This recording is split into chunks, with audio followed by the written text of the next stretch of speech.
ज्ञानेश्वरी पठण अध्याय 3 ओव्या 181 ते 200 श्लोक 28 ते 31। तत्त्ववित्तु महाबाहो गुणकर्म विभागयो गुणागुणेषु वर्तन्त इति मत्वा न सज्जते। जे तत्त्वज्ञानांच्या ठाई प्रकृती भावनाई जेथ कर्मजात पायी निपजत असे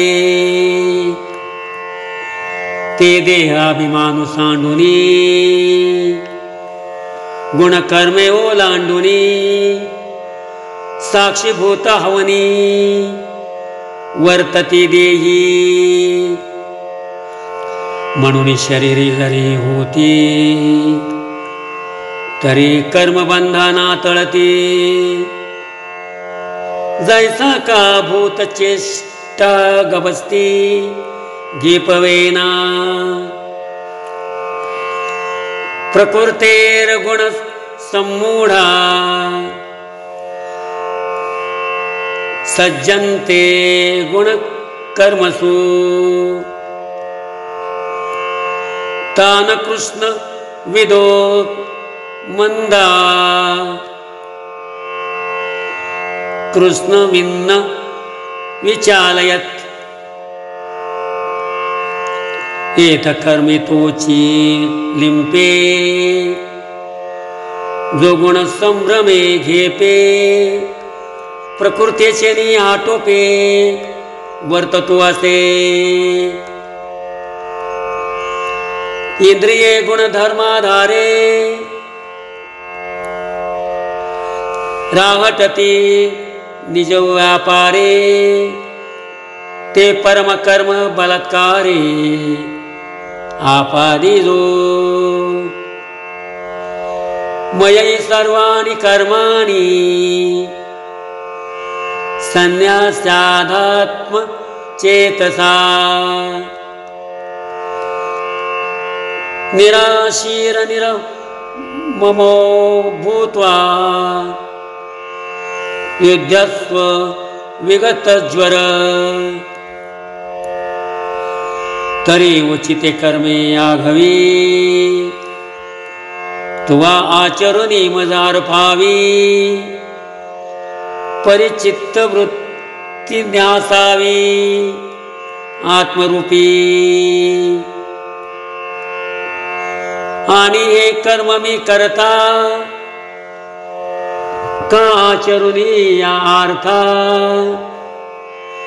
ऐसा अभिमानु धने चित्ता रिगो देसी। तुआ शरीर परा नो हवे कामना जात सांडावे मगाव सरोची भोगावे भोग सकळ। आता कोदंड घेऊन हाती आरूढ पायी रथी दे आलिंगन वीरवृत्ती समाधाने। जगी कीर्ती रुडवी स्वधर्माचा मानू वाढवी या भारापासून सोडवी मेदिनी हे। आता पार्था निशंकू होई या संग्रमा चित्त देई। एत हे वांछुनी काही बोलू नये। एमे मतमिदं नित्य मनुतिष्ठन्ति मानव श्रद्धावन्तो स्तूयन्तो मुच्यन्ते तेऽपि कर्मभिः हे उपरोध मत माझे जे परमादरे स्वीकारिजे श्रद्धापूर्वक अनुष्ठिजे धनुर्धरा ते सकळ कर्मी वर्ततू जाणपा कर्मरहितो म्हणून हे निश्चितू करणीय गा येत्वे तदभ्यसूयन्तो